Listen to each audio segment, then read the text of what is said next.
Team ಇಂಡಿಯಾಕ್ಕೆ ಉಳಿದಿರೋದು ಇನ್ನೊಂದೇ test, ಅದು ಕೂಡ ಗೆಲ್ಲಲೇಬೇಕಾದ ಟೆಸ್ಟ್ ಪಂದ್ಯ. ಗೆದ್ರೆ ಸರಣಿ ಸಮಬಲ. ಆಂಗ್ಲರ ನೆಲದಲ್ಲಿ ಅವರನ್ನೇ ಸೋಲಿಸಲು ಗಿಲ್ ಪಡೆ ಹಠ ಕಟ್ಟಿದೆ. ಆದರೆ ಟೀಮ್ ಇಂಡಿಯಾಕ್ಕೆ ಇಂಜುರಿ ಟೆನ್ಷನ್ ಕಾಡ್ತಾ ಇದೆ. ಅದರಲ್ಲೂ ರಿಷಬ್ ಪಂತ್ ಇಂಜುರಿ ತಂಡಕ್ಕೆ ಸೆಟ್ ಬ್ಯಾಕ್ ಅಂದ್ರೂ ತಪ್ಪಿಲ್ಲ. ಇದರ ಜೊತೆ ಆಕಾಶ್ ದೀಪ್ ತಂಡ ಸೇರಿಕೊಳ್ತಾರಾ ಅನ್ನೋ ಕುತೂಹಲವೂ ಇದೆ. ಹಾಗಾದ್ರೆ 5ನೇ ಮತ್ತು ಕೊನೆ ಟೆಸ್ಟ್ ಪಂದ್ಯಕ್ಕೆ ಟೀಮ್ ಇಂಡಿಯಾದಲ್ಲಿ ಯಾರಿಗೆ ಗೇಟ್ ಪಾಸ್ ಸಿಗುತ್ತೆ? ರಿಷಬ್ ಪಂತ್ ಬದಲು ವಿಕೆಟ್ ಕೀಪಿಂಗ್ ಯಾರು ಮಾಡ್ತಾರೆ? ಶಾರ್ದೂಲ್ ಠಾಕೂರ್ ತಂಡಕ್ಕೆ ಬೇಕಾ ಬ್ಯಾಡ್ವಾ? ತಂಡದಿಂದ ಹೊರಬಿದ್ದ ರಿಷಬ್ ಪಂತ್ ಕೊಟ್ಟ ಸಂದೇಶವೇನು? ರಿಷಬ್ ಪಂತ್ ಗ್ರೇಟ್ ಅನಿಸಿಕೊಳ್ಳುವುದು ಇಂಥ ಕಾರಣಕ್ಕ? ಈ ಬಗ್ಗೆ ಡೀಟೇಲ್ಸ್ ಕೊಡ್ತೀನಿ. ನಾನು ನಿಮ್ಮ ಶಿವರಾಜ್ ಬಾಣಂಕಿ. ನೀವು ಸುದ್ದಿಯಾನದ ಸಬ್ಸ್ಕ್ರೈಬರ್ ಆಗೋದನ್ನ ಮರಿಬೇಡಿ. ಮ್ಯಾಂಚೆಸ್ಟರ್ ಟೆಸ್ಟ್ ಪಂದ್ಯವನ್ನ ಡ್ರಾ ಮಾಡಿಕೊಳ್ಳುವಲ್ಲಿ ಯಶಸ್ವಿಯಾಗಿದ್ದಾರೆ ಇಂಡಿಯಾ ಬಾಯ್ಸ್. ಇದೀಗ 5ನೇ ಟೆಸ್ಟ್ ಪಂದ್ಯ ಡೂ ಆರ್ ಡೈ ಪರಿಸ್ಥಿತಿ. ಗೆಲ್ಲಲೇಬೇಕಾದ ಒತ್ತಡದಲ್ಲಿ ಭಾರತ ಇದೆ. ಈ ಪಂದ್ಯ ಸೋತ್ರೆ ಸರಣಿ ಇಂಗ್ಲೆಂಡ್ ಪಾಲಾಗುತ್ತೆ, ಗೆದ್ರೆ ಸರಣಿ ಸಮಬಲದೊಂದಿಗೆ ಕೊನೆಗೊಳ್ಳಲಿದೆ. ಹೀಗಾಗಿ ಸರಣಿ ಸೋಲನ್ನ ತಪ್ಪಿಸುವ ಸಲುವಾಗಿ ಟೀಮ್ ಇಂಡಿಯಾ ಬಲಿಷ್ಠ ತಂಡವನ್ನ ಕಟ್ಟಬೇಕಾಗಿದೆ. ಆದರೆ ಟೀಮ್ ಇಂಡಿಯಾದಲ್ಲಿ ಈಗ ಗಾಯಾಳುಗಳ ಸಂಖ್ಯೆ ಹೆಚ್ಚಿದೆ. ಇದು 11ರ ಬಳಗವನ್ನ ಕಟ್ಟಲು ನಾಯಕ ಗಿಲ್ ಹಾಗೂ ಕೋಚ್ ಗಂಭೀರ್ಗೆ ಬಿಗ್ ಟಾಸ್ಕ್ ಆಗಿದೆ. ಯಾಕಂದ್ರೆ 4ನೇ ಟೆಸ್ಟ್ ನಲ್ಲಿ ಗಾಯಾಳುಗಳ ಬದಲಿಗೆ ಬಂದವರ ಪರ್ಫಾರ್ಮೆನ್ಸ್ ನೀವೆಲ್ಲ ನೋಡಿದ್ದೀರಾ. ಗಾಯಾಳುಗಳ ಬದಲಿಯಾಗಿ ಬಂದ ಆಟಗಾರರ ಪ್ರದರ್ಶನ ತೀರಾ ಕಳಪೆ ಆಗಿತ್ತು. ಇಂಗ್ಲೆಂಡ್ ಇನ್ನಿಂಗ್ಸ್ ನಲ್ಲಿ ಟೀಮ್ ಇಂಡಿಯಾ 152 ಓವರ್ಗಳನ್ನ ಬೌಲ್ ಮಾಡಿತ್ತು. ಆ ಇನ್ನಿಂಗ್ಸ್ ನಲ್ಲಿ ಶಾರ್ದೂಲ್ ಕೇವಲ 11 ಓವರ್ಗಳನ್ನ ಬೌಲ್ ಮಾಡಿ ಯಾವುದೇ ವಿಕೆಟ್ ಪಡೆಯದೆ 55 ರನ್ಗಳನ್ನ ಬಿಟ್ಕೊಟ್ಟಿದ್ರು. ಇವರ ಜೊತೆಗೆ 24 ವರ್ಷದ ಕಾಂಬೋಜ್ ಕೂಡ ಟೀಮ್ ಇಂಡಿಯಾಕ್ಕೆ ಭಾರವಾಗಿದ್ದು ಬಿಟ್ರೆ ಯೂಸ್ ಅಂತೂ ಆಗಿಲ್ಲ.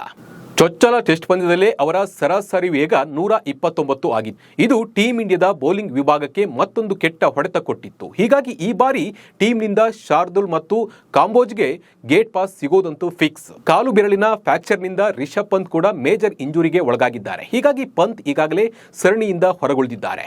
ಸರಣಿಯಿಂದ ಹೊರಗೆ ಬಿದ್ದಿರೋ ಪಂತ್ ಟೀಮ್ ಇಂಡಿಯಾಗೆ ಭಾವನಾತ್ಮಕ ಸಂದೇಶವನ್ನು ನೀಡಿದ್ದಾರೆ. ವೈಯಕ್ತಿಕ ಸಾಧನೆಗಿಂತ ತಂಡದ ಹಿತ ಮುಖ್ಯ ಎಂದಿರುವ ಪಂತ್ ಸಹ ಆಟಗಾರರಿಗೆ ದೇಶಕ್ಕಾಗಿ ಗೆಲ್ಲುವಂತೆ ಮನವಿಯನ್ನ ಮಾಡಿದ್ದಾರೆ. ವೈಯಕ್ತಿಕ ಗುರಿಗಳ ಬಗ್ಗೆ ಯೋಚಿಸದೆ ತಂಡ ಗೆಲ್ಲಲು ನನ್ನಿಂದ ಸಹಾಯ ಮಾಡಲು ಬಯಸುತ್ತೇನೆ.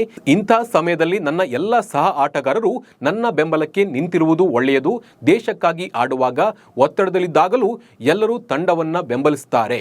ಇಡೀ ದೇಶ ಬೆಂಬಲಕ್ಕೆ ನಿಲ್ಲುವ ಆ ಭಾವನೆ ವಿವರಿಸುವುದು ಕಷ್ಟ. ನನ್ನ ದೇಶಕ್ಕಾಗಿ ಆಡುವುದು ನನಗೆ ಯಾವಾಗಲೂ ಹೆಮ್ಮೆಯ ವಿಷಯ. ನನ್ನ ತಂಡಕ್ಕೆ ನನ್ನ ಬಳಿ ಒಂದೇ ಒಂದು ಸಂದೇಶವಿದೆ: ಮುಂದಿನ ಪಂದ್ಯವನ್ನ ಗೆಲ್ಲೋಣ, ನಾವು ದೇಶಕ್ಕಾಗಿ ಪಂದ್ಯವನ್ನ ಗೆಲ್ಲೋಣ ಎಂದು ರಿಷಬ್ ಪಂತ್ ಭಾವನಾತ್ಮಕ ಸಂದೇಶವನ್ನ ನೀಡಿದ್ದಾರೆ. ರಿಷಬ್ ಪಂತ್ 4ನೇ ಟೆಸ್ಟ್ನಲ್ಲಿ ಇಂಜುರಿಯಲ್ಲೇ ರಣಬೇಟೆಗಾರನಂತೆ ಆಂಗ್ಲರನ್ನ ಕಾಡಿದ್ದು ಯಾರು ಕೂಡ ಮರೆಯಲ್ಲ. ಇಂಜುರಿ ನಡುವೆ ತೋರಿದ ಕೆಚ್ಚೆದೆಯ ಹೋರಾಟವನ್ನ ರಿಷಬ್ ಪಂತ್ಗೆ ಸ್ವತಃ ಕೋಚ್ ಗಂಭೀರ್ ಅವರು ಕೂಡ ಹ್ಯಾಟ್ಸ್ ಆಫ್ ಹೇಳಿದ್ದಾರೆ. ಇದೀಗ ಪಂತ್ ಬದಲಿಗೆ ಧ್ರುವ್ ಜುರೇಲ್ ವಿಕೆಟ್ ಕೀಪಿಂಗ್ ಮಾಡಬಹುದು. ಅಲ್ಲದೆ ಪಂತ್ ಬದಲಿಗೆ ಹೊಸ ಆಟಗಾರನ ಹೆಸರು ಕೂಡ ಕೇಳಿ ಬರ್ತಿದೆ. ನಾರಾಯಣ್ ಜಗದೀಶನ್ ಅಲಿಯಾಸ್ ಎನ್ ಜಗದೀಶನ್ ಈಗಾಗಲೇ ಇಂಗ್ಲೆಂಡ್ ಫ್ಲೈಟ್ ಹತ್ತಿದ್ದಾರೆ ಎಂಬ ಮಾಹಿತಿ ಕೂಡ ಕೇಳಿ ಬರ್ತಾ ಇದೆ. ಜಗದೀಶನ್ ತಮಿಳುನಾಡು ಮೂಲದ ವಿಕೆಟ್ ಕೀಪರ್ ಕಮ್ ಬ್ಯಾಟರ್. ಈವರೆಗೆ ಒಟ್ಟು 52 ಪ್ರಥಮ ದರ್ಜೆ ಪಂದ್ಯಗಳನ್ನು ಆಡಿದ್ದಾರೆ. ಈ ವೇಳೆ 10 ಶತಕ, 14 ಅರ್ಧ ಶತಕಗಳಲ್ಲದೆ ಟ್ರಿಬಲ್ ಸೆಂಚುರಿ ಸಹ ಬಾರಿಸಿದ್ದಾರೆ. ದೇಶೀಯ ಅಂಗಳದಲ್ಲಿ ಅನುಭವಿ ವಿಕೆಟ್ ಕೀಪರ್ ಆಗಿ ಗುರುತಿಸಿಕೊಂಡಿರುವ ಜಗದೀಶನ್ ಅವರಿಗೆ ಚೊಚ್ಚಲ ಬಾರಿಗೆ ಟೀಮ್ ಇಂಡಿಯಾದಲ್ಲಿ ಸ್ಥಾನ ಲಭಿಸಿದೆ. ಹೀಗಾಗಿ 5ನೇ ಟೆಸ್ಟ್ ಪಂದ್ಯಕ್ಕೆ ಜಗದೀಶನ್ ಡೆಬ್ಯೂ ಮಾಡಲಿದ್ದಾರಾ ಅನ್ನೋ ಕ್ಯೂರಿಯಾಸಿಟಿಯೂ ಇದೆ. ಇನ್ನು ಇದುವರೆಗೆ ಬೆಂಚ್ ಕಾಯ್ತಾ ಇದ್ದ ಅಭಿಮನ್ಯು ಈಶ್ವರ್ಗೂ ಒಂದು ಚಾನ್ಸ್ ಸಿಗುತ್ತಾ ಅನ್ನೋದನ್ನ ನೋಡಬೇಕಾಗಿದೆ.